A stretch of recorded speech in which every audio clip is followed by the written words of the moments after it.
belated happy New Year. Goodbye 2020 and welcome 2021. So maraming sa suporta. At higit sa lahat, shoutout sa BYC, so Bisaya YouTubers Club, shoutout sa inyo. All admins, all members, happy New Year tayo lahat. Yes, mag-unbox tayo ng Smooth ZHIYUN 4 or Smooth ZHIYUN 4 Gimbal Stabilizer. So ito siya guys. So dalawang color ito siya guys. So meron siyang black, tsaka meron siyang white. Tsaka makikita natin sa box is meron siyang QR code. Ito yung QR code. Then sa front naman guys, so ito makikita natin.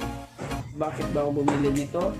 Tigit sa lahat, ano ba tong ZHIYUN or ano ba tong ZHIYUN Smooth for Gimbal Stabilizer.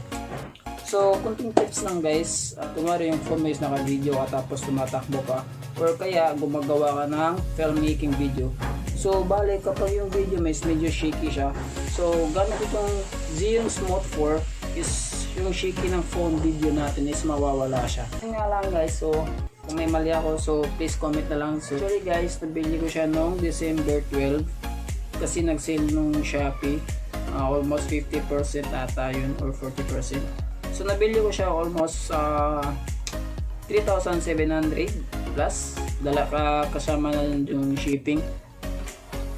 Hindi ko sure kung nagsisale pa din yung seller eh. Pero kung gusto niyo bumili, so i-drop ko yung link dito sa YouTube channel ko. At higit sa lahat guys, bago ka mag-skip, so panoorin mo muna itong unboxing natin.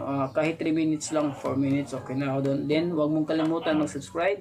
Click mo na yung notification bell para magiging update ka sa upload natin video next time. So yan nga guys, so ito siya. So tara, simulan na natin.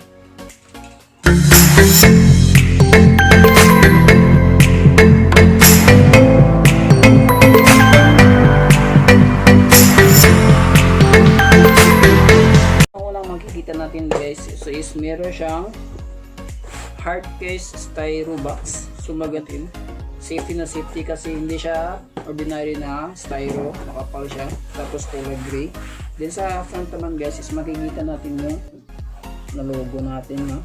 So pag open natin box guys, as ang unang makita natin is, so ito ang unang makikita natin.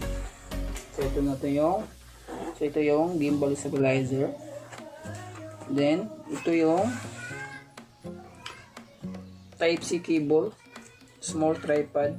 So, sulit na sulit sa ZHIYUN kasi may free silang small tripod. Then, ito yung manual. Ito siyang manual natin.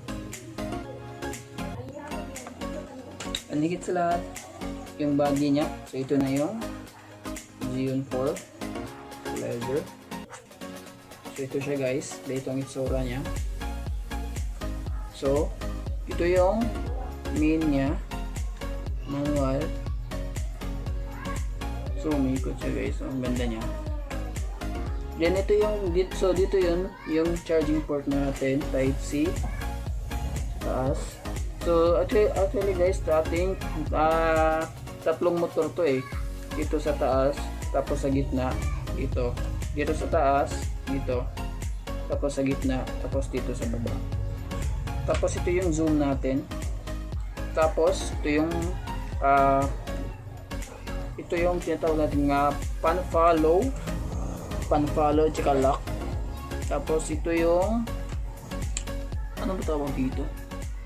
Kalimutan ko. Gago! Basta guys, sa next video i-discuss natin yung kung ano yung mga purpose nito. So ito siya. So ito guys, ito yung zoom tsaka blurred. Ata yung autofocus niya is pwede mo siya i-stabilize. So try natin likutin.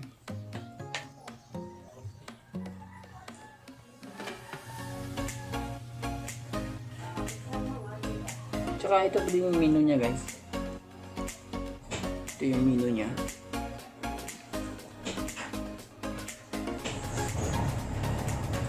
Ganyan siya, madali lang siya guys. Ganyan. Tapos dito sa taas is meron ka makikita ang QR code. So ito yung QR code natin. Yan, QR code.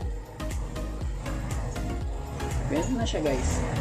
So next video na natin guys, so i-connect natin yung phone natin sa gimbal stabilizer. So Bago ka umalis sa aking YouTube channel, so huwag mong kalimutan mag-subscribe. Click mo din yung notification bell para magiging update ka sa i-update ng video. So yan guys, belated happy New Year and keep safe always. God bless. Sana matapos itong pandemic nating 2021.